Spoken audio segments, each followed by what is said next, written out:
नमस्कार, देशोन्नती संपादकीयमध्ये मी ऐश्वर्या शिंदे आपलं स्वागत करते। शेजाऱ्याच्या घरात आग लागली असेल तर आपण शांत झोपू शकत नाही, हा साधा संकेत आहे।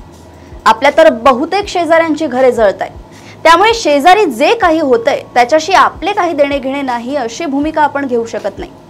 सध्या नेपाळमध्ये, याआधी बांगलादेश, श्रीलंका या देशांमध्ये जे घडले भारताच्या दृष्टीने तसे गंभीरच म्हणावे लागेल। या देशांमध्ये अराजक निर्माण होणे भारताला परवडणारे नाहीये। 2022 मध्ये श्रीलंकेत कर्ज संकटामुळे अन्न, इंधन आणि औषधांचा तुटवडा निर्माण झाला। त्यातून लोकांमध्ये मोठा असंतोष उफाळून आला। लोकांनी थेट राष्ट्रपती भवनावर हल्ला केला। सरकार आणि अर्थव्यवस्था कोलमडली।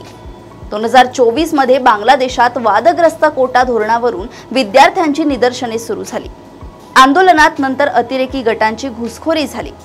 परिणामी शेख हसीना यांना भारतात पळून जावे लागले। आता नेपाळमध्ये तेच होतंय। पाकिस्तानात तर कायमच राजकीय अस्थिरता असते। अफगाणिस्तान आणि म्यानमार मधील परिस्थिती देखील काही वेगळी नाही। शेजारच्या या अस्थिरतेमुळे थेट भारताच्या सुरक्षेला आव्हान मिळू शकते। या अस्थिरतेमुळे भारतात अतिरेक्यांची आणि निर्वासितांची मोठी घुसखोरी होण्याची शक्यता नाकारता येत नाही। पंतप्रधानांनी अलीकडेच सीमावर्ती राज्यांमध्ये घुसखोरी एक मोठे संकट ठरू शकते असा इशारा दिला होता।